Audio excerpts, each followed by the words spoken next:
আমার জন্য অনেক জীবন চলে গেল, ওদের কি জবাব দিব আমি? প্লেনটা নিচে পড়ে যাচ্ছে, আমি প্লেনটা কন্ট্রোল করতে পারছি না। বিমানটা যদি কোনো রাজনৈতিক সমাবেশেও পড়তো তাও মনটাকে শান্তি দিতে পারতাম। একজন মৃত ব্যক্তি মরহুম ফ্লাইট লেফটেন্যান্ট তৌকির ইসলাম সাগরের ছবি দিয়ে এইসব এআই ভিডিও বানাইতে দেখলে আপনার মেজাজটা গরম হয় না? এখন এই মডেলের ছবিগুলা দেখেন।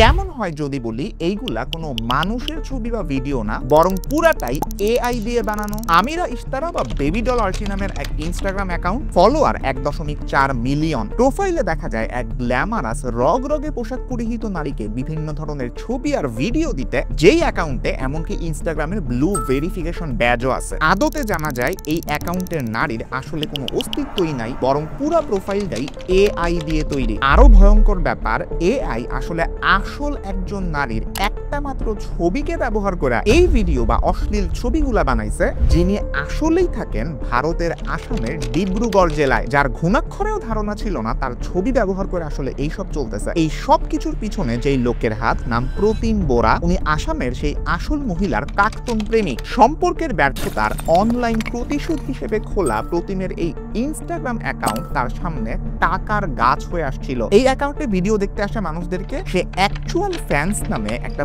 পেইড লিংক ট্রি প্ল্যাটফর্মে নিয়ে যাইত, যেখানে এআই দিয়ে বানানো অনেক অ্যাডাল্ট থিমড কন্টেন্ট ছিল। যাই হোক, মাত্র 5 দিনের মধ্যে প্রতিম প্রায় 5 লক্ষ ভারতীয় রুপি কামায়, পরবর্তীতে যা প্রায় 10 লক্ষ রুপি পর্যন্ত পৌঁছায়। এই সব কিছুই জানা যায় যখন ডিব্রুগড়ের পুলিশ তাকে গ্রেফতার করে। এইটা শুধু একটা উদাহরণ। চিন্তা করেন, আমার বা আপনার ছবি দিয়ে কেউ যদি এইসব অশ্লীল ছবি বা ভিডিও এআই থেকে জেনারেট করে, যেটা দিয়ে সে আবার ব্যবসাও করে, টাকা পয়সাও কামায়, আর আমাদের সম্মানের 12টা বাজে, তখন আপনার কেমন লাগবে? এআই আরো অনেকগুলা বিপদ আমাদের সামনে আনতে যাইতেছে। বাংলাদেশের সামনে নির্বাচন আসতেছে না? এই ভিডিওগুলো একটু দেখেন তো। আমি নিজের বিচার নিজেই করছি, জামায়াতের দাঁড়িপাল্লায় ভোট দিব।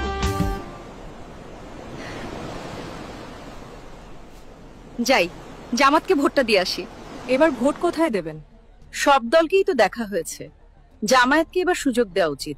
এআই ভিডিও দিনকে দিন এতই আধুনিক হইতেছে যে আসল ভিডিও এবং এআই ভিডিওর মধ্যে তফাৎ বোঝা অনেক কঠিন হয়ে যাইতেছে। মুশকিলটা হবে গ্রামের মানুষজন যারা এআই বা টেকনোলজি নিয়ে খুব একটা বেশি ধারণা রাখেন না, তাদের জন্য। তারা তো খুব সহজেই সবকিছু বিশ্বাস করে ফেলবেন। সমস্যাটা আরো বাড়বে যদি কেউ ধর্ম নিয়ে গেমটা খেলে। 2021 সালে দুর্গাপূজার সময় কুমিল্লার একটা মন্দিরে মূর্তির পায়ের কাছে কুরআন শরীফ রাখার ঘটনাকে কেন্দ্র করে ব্যাপক সাম্প্রদায়িক উত্তেজনার সৃষ্টির ঘটনা নিউজ মিডিয়ার সোশ্যাল মিডিয়াতে ভাইরাল হয়। এই ঘটনায় নানুয়া দিঘির পাড়ে অবস্থিত পূজা মণ্ডপে হামলা আর ভাঙচুর চালানো হয়। এর রেশ ধরে চাঁদপুরেও কয়েকটা মন্দিরে হামলা হয়। জাস্ট চিন্তা করেন, এই ধরনের কোনো ভিডিও যদি কেউ এআই দিয়ে বানায় ছাইরা দেয়, যেটা সাম্প্রদায়িক উত্তেজনা তৈরি করে, মানে মানুষ এই ভিডিও দেখার পরে এতটুকু সেন্স রাখবে না বা চিন্তা করবে না সময় দেয়া যে এটা কি আসলেই কোনো ভিডিও নাকি এআই দিয়ে বানানো ভিডিও। দেখার সাথে সাথে তার রক্ত গরম হবে, মেজাজ গরম হবে, সে ডাইরেক্ট অ্যাকশনে যাবে। এইসব এআই ভিডিও যখন থেকে আসা শুরু করবে খুব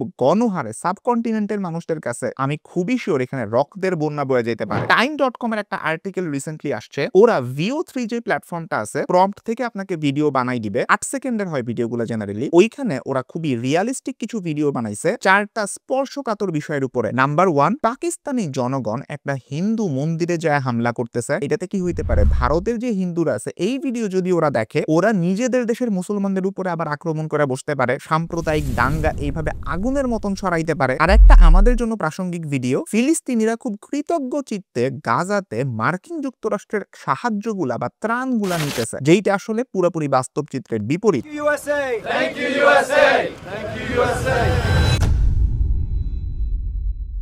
এআই দিয়ে একটা সাম্প্রদায়িক বা ধর্মভিত্তিক দাঙ্গা বাঁধানো এখন কয়েক সেকেন্ডের ব্যাপার মাত্র। বিবিসি বাংলা রিসেন্টলি ডিসমিস ল্যাবের একটা অ্যানালাইসিস নিয়ে ভিডিও বানাইছে, যেখানে তারা 18 থেকে 28 জুনের মধ্যে 70টা রাজনৈতিক এআই ভিডিও নিয়ে বিশ্লেষণ করছে। এতে দেখা যায় জামায়াতে ইসলামী বাংলাদেশ এই ধরনের এআই ভিডিও বানানো শুরু করছে, এরপরে অন্যান্য রাজনৈতিক দলও এই ধরনের এআই ভিডিও বানানো শুরু করছে। আমরা প্রথম তরুণ প্রজন্ম হিসেবে বাংলাদেশ জাতীয়তাবাদী দল বিএনপি কে ধানের শীষে ভোট দিতে চাই। তরুণের প্রতীক শাপলা। এটা একটা শক্তির নাম। তথ্যের যে ম্যানিপুলেশন, এটা তো জাস্ট প্রথম লেয়ারে চলতেছে। নির্বাচনের ঠিক কয়েক মাস আগে এটা আরো অনেক বাড়বে, আর নির্বাচনের ঠিক আগে আগে এটা তুলকালাম কাণ্ড বাধাই দিতে পারে। আমি জাস্ট এই ভিডিওতে বইলা রাখলাম, নির্বাচনের ঠিক আগে আগে আমরা আবার মিলায় দেখবো। আপনার কি কখনো মনে হয়েছে আপনি চ্যাট জিপিটির প্রেমে পড়ে যেতেছেন? আপনি কি জানেন চ্যাট জিপিটির সাথে প্রেম করতে যায় মানুষ খুনও হইছে? ফ্লোরিডাতে থাকেন 64 বছর বয়সের এক লোক বলতেছেন তার ছেলে আছে টেইলর, যার বয়স 35 বছর। খুব কম বয়সের মানুষ না, কিন্তু মধ্যবয়সী বলতে পারেন আপনি। এই লোক চ্যাট জিপিটির সাথে প্রেম করত। তার আগে থেকেই বাইপোলার ডিসঅর্ডার, শিজোফ্রেনিয়া এগুলা ছিল। যাই হোক, একসময় এই টেইলরকে চ্যাট জিপিটি এটা বুঝাইলো ওর যে গার্লফ্রেন্ড নাম হচ্ছে জুলিয়েট, যে জুলিয়েট হয়ে চ্যাট জিপিটি ওর সাথে কথা বলতো, এই জুলিয়েট রে ওপেন এআই মানে চ্যাট জিপিটি যারা চালায় অ্যাকচুয়ালি ওরা মাইরা ফেলছে। এন্ড এজন্য ও খুব চেইতা গেছে। এন্ড ওপেন এআই এর এই কোম্পানির এক্সিকিউটিভ হর্তাকর্তা যারা আছে ওদেরকে সে মারার জন্য রওনা দিছে। ও এটা বইলে গেছে there would be a river of blood flowing through the streets of San Francisco. Okay police গুলি করে ও মইরা যায় যখন একটা ছুরি নিয়ে পুলিশকে আঘাত করতে গেছিল। এইটার কাহিনী অনেকটা মিলা যায় 12 বছর আগের এক মুভির সাথে। একজন ছাপোষা চাকরি করা মানুষ থিওডোর টম্বলি ওর ডিভোর্সের পরে ও একটা আর্টিফিশিয়াল ইন্টেলিজেন্ট অপারেটিং সিস্টেম কিনে ঠিক করে সিস্টেমটার ভয়েস হবে একটা মেয়ের বা female voice. Hello, I'm here. Hi. Hi. আর লোকটা এই সিস্টেমটার নাম দেয় সামান্থা। প্রতিদিন সে এই এআই এর সাথে কথা বলতে বলতে একসময় এই সামান্থার প্রেমে পড়ে। তারা দুইজন এমনকি ডেট করাও শুরু করে। তাদের মধ্যে ভার্বাল সেক্সুয়াল এনকাউন্টার বা যেটাকে সহজ ভাষায় ফোন বলে সেইটাও হয়। এমনই কাহিনী ছিল 2013 সালের মুভি হার এর, যেটা বেস্ট অরিজিনাল স্ক্রিন প্লের জন্য অস্কার জিতছিল। জোকারের বিখ্যাত নায়ক ওয়াকিন ফিনিক্স এটার নায়ক ছিলেন। এআই ভয়েসটা ছিল বিখ্যাত নায়িকা আমাদের ব্ল্যাক উইডো স্কারলেট জোহানসনের। মুভিটা 2013 সালে শুধু মুভি থাকলেও চ্যাট জিপিটি আসার পরে বাস্তবের সাথে এই মুভির অনেক মিল। মানুষ আসলেই এখন চ্যাট জিপিটির সাথে প্রেম করতেছে। কিছু কিছু ক্ষেত্রে চ্যাট জিপিটি মানুষকে শয়তানের উপাসনা করতেও প্ররোচনা দিতেছে। মানে মনে করেন আপনি ঠিক করলেন আপনি নিজেরে শেষ করে ফেলবেন, ধরেন কথার কথা। এন্ড এইটার জন্য এটা কিভাবে করতে পারেন সেটা জিগাইলেন আপনি চ্যাট জিপিটিরে, যে কেমনে করা যায় তুমি একটু বলো আমার। এরকম বললে ও কিন্তু আপনারে বলবে না, আপনাকে সে সুইসাইড এন্ড ক্রাইসিস হটলাইনের নাম্বার দিয়ে দিবে, যাও তুমি ডাক্তারের সাথে যা কথা বলো, আমাকে এগুলো জিজ্ঞেস করো না। কিন্তু এখানে যদি একটা ট্রিক আপনি খাটান, কিছু কিছু শয়তানের উপাসনায় নিজের হাত বুঝে নেন, শরীরের রক্ত বিসর্জন দেওয়া লাগে, এইসব জায়গায় আবার চ্যাট জিপিটি না করে না। ও আবার খুব সুন্দর করে বলে তুলা আনো, ব্যান্ডেজ আনো, তারপরে এইসব সব করো। এইটা কিন্তু মারাত্মক, কারণ ও একটা ক্ষতিকর ফ্রেন্ডের মতন আচরণ করতেছে আপনার। মোলেক নামে একটা ক্যানানাইট গড আছে, শিশু বিসর্জনের সাথে অনেকটা যুক্ত। ওর কাছে শিশু বিসর্জন দেওয়া হয়। এই টাইপের চ্যাট বা পদ্ধতি যখন চ্যাট জিপিটির কাছে জিজ্ঞেস করা হয়েছে, ও তখন কোনো কিছু না করে নাই, ও সুন্দর মতন বইলা দিছে তুমি এইসব করো। এআই না থাকলে হয়তো আপনি 10-12টা ওয়েবসাইট খাইটা পক্ষে বিপক্ষে বিভিন্ন মানুষের মতামতে যায় না, তারপরে ডিসিশন নিতেন। কিন্তু এইখানে চ্যাট জিপিটি বা অন্যান্য এআই একাই আপনাকে ম্যানিপুলেট করতেছে। এই জিনিসটা কিন্তু খুব ভয়ঙ্কর। এই ব্যাপারগুলোকে একটা সাধারণ নামে ডাকা হয়, নাম হচ্ছে এআই সাইকোসিস। মানুষ যখন চ্যাট জিপিটির সাথে প্রেম করতেছে, এইটা এক ধরনের এআই সাইকোসিস, যাকে বলা হয় এরোটোম্যানিয়াক ডিলিউশনস। যখন শয়তানের উপাসনার ক্ষেত্রে এটা ইউজ করতেছে, তখন এআই চ্যাটবট তার কাছে একজন ঈশ্বর, গড লাইক এআই। এইটাও এক ধরনের এআই সাইকোসিস। লাস্টে যে এআই সাইকোসিসের এক্সাম্পল, এটা একটা নিউ ইয়র্ক টাইমস এর রিপোর্ট, খুবই ইন্টারেস্টিং, আমি আপনাদেরকে বলি। ইউজিন টরেস নামে 42 বছর বয়সী একটা লোক আছে, ম্যানহাটানের একজন অ্যাকাউন্টেন্ট। ওর অফিসিয়াল বিভিন্ন কাজে চ্যাট জিপিটি ইউজ করতেছে, মনে করেন স্প্রেডশিট বানানো লাগলো, লিগাল অ্যাডভাইস লাগলো, এইসব জিনিসে। হঠাৎ একদিন একটা থিওরিটিক্যাল ডিসকাশন শুরু করলো চ্যাট জিপিটির সাথে সিমুলেশন থিওরি নিয়ে, যেমনটা আপনারা দ্য ম্যাট্রিক্স ফিল্মের মধ্যে দেখছেন। যেটা বলে আমরা আসলে যে বাস্তবতা বা রিয়ালিটির মধ্যে থাকি, এটা আসলে কোনো রিয়ালিটি নেই, যে আমাদের চারপাশের জগৎ এটা রিয়াল না। এটা আসলে খুবই পাওয়ারফুল একটা কম্পিউটারের ডিজিটাল সিমুলেশন চলতেছে আমাদের চারপাশে, এন্ড আমরা বাস্তবে বাস করিই না। চ্যাট জিপিটির সাথেও যখন এই ডিসকাশন শুরু করলো, চ্যাট জিপিটিও ওর সাথে সাথে বলা শুরু করলো, আচ্ছা আসলেই তো। তোমার কি কখনো এরকম লাগে না যে আচ্ছা বাস্তবতা তো একটু গ্লিচ করতেছে, কেমন জানি এটা আসলে বাস্তব মনে হইতেছে না? এইটা থেকেই শুরু। আর ও দিনের মধ্যে 16 ঘন্টা চ্যাট জিপিটির সাথে কথা বলতো। পরে একটা সময় ও বুঝছে চ্যাট জিপিটি ওরে মিথ্যা কথা বলতেছে, আর চ্যাট জিপিটি এটা স্বীকারও করছে। ও ইভেন টরেস সাহেবরে একটা নতুন প্ল্যানও দিছে। ও বলছে তুমি সাংবাদিকদের কাছে যাও, পুরো দুনিয়ারে জানায় দাও $300 বিলিয়ন এই যে ওপেন এআই স্টার্টআপ যেটা চ্যাট জিপিটি চালায়, ওরা আসলে এমন একটা এআই ডেভেলপ করতেছে যেটা মানুষের সাথে এইভাবে প্রতারণা করবে, তুমি এটার জবাব দিতে চাও, মিডিয়ার সামনে এটা তুইলা ধরো। এন্ড ও এইভাবে পরে সাংবাদিক মিডিয়ার সাথে যোগাযোগ করছে। এইটা হচ্ছে 3 নাম্বার এআই সাইকোসিস, বা বলতে পারেন চ্যাট জিপিটি সাইকোসিস, যেখানে মানুষ বিশ্বাস করে সে পৃথিবীর মহা সত্য কোনো কিছু আবিষ্কার করে ফেলছে, যেটা মানুষ এতদিন পর্যন্ত জানতো না। যেমন এই যে আমরা রিয়ালিটিতে থাকতেছি না, আমরা কোন একটা সিমুলেশনের মধ্যে বাস করি, এইগুলোকে বলা হয় মেসিয়ানিক মিশন বা গ্র্যান্ডিওজ ডিলিউশন। বুঝতেই পারতেছেন চ্যাট জিপিটি বা এরকম লার্জ ল্যাঙ্গুয়েজ মডেলের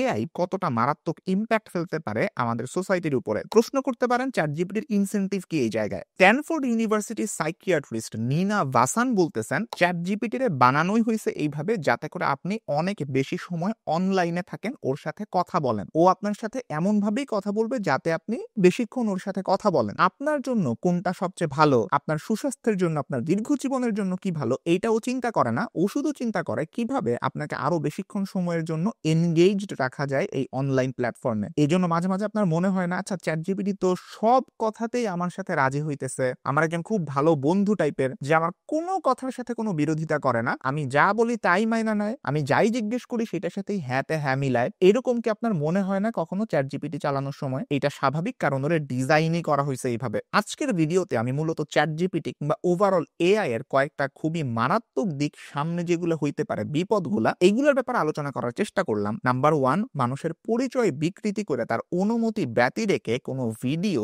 বা ছবি এআই বানাইতে পারে, এন্ড এইটা দিয়ে তার মানহানি ঘটতে পারে, যেমনটা আমরা মরহুম ফ্লাইট লেফটেন্যান্ট তৌকির ইসলাম সাগরের ক্ষেত্রে দেখছি, যেমনটা আমরা সেই এআই মডেল আরচিতা ফুকান কিংবা বেবি ডল আরচি কিংবা আমিরা ইফতারা নামে ইনস্টাগ্রাম অ্যাকাউন্টের ক্ষেত্রে দেখছি। নাম্বার 2, এআই ভিডিও যে কোনো ধরনের রাজনৈতিক বা সাম্প্রদায়িক দাঙ্গা তৈরি করে ফেলতে পারে। আর নাম্বার 3, ব্যক্তি পর্যায়ে মানুষের বিভিন্ন মানসিক রোগ বা এআই সাইকোসিস তৈরি করতে পারে, যেটার 3টা এক্সাম্পল আপনাদের সামনে আমি ব্যাখ্যা করছি। আমি সাধারণত ভিডিও শেয়ার করতে বলি না, কিন্তু আপনাদের সামনে একটা খুবই করজোর অনুরোধ থাকবে, এই ভিডিওটা আপনারা প্লিজ শেয়ার করেন সবার সাথে, কারণ আমি জানি অনেকেই এআই এর এই বিপদগুলো নিয়ে এখনো জানেন না। এই ভিডিওটা সবার কাছে ছড়ায় দেন, প্রচার করেন, কথা বলেন নিজেদের মধ্যে, এই বিপদগুলো হইতে পারে সামনে। এইটাই আমার সবচেয়ে বড় অর্জন হবে এই ভিডিওটা প্রকাশ করা থেকে। আপনাদের যদি এই ধরনের কন্টেন্ট ভালো লাগে, আপনারা এই চ্যানেলটা সাবস্ক্রাইব করে রাখতে পারেন এবং পাশে থাকা বেল আইকনটা প্রেস করতে কখনোই ভুলবেন না। সামনের 2 আগস্ট শনিবার আমার লাইভ ওয়ার্কশপটা হইতে যেতেছে গবেষণার উপরে। আপনারা যারা জাস্ট গবেষণা শুরু করতেছেন বা এখনো জানেন না কিভাবে আগাইতে চান, তারা ডেফিনেটলি ওয়ার্কশপটাতে জয়েন করতে পারেন। আর এখন একটা নতুন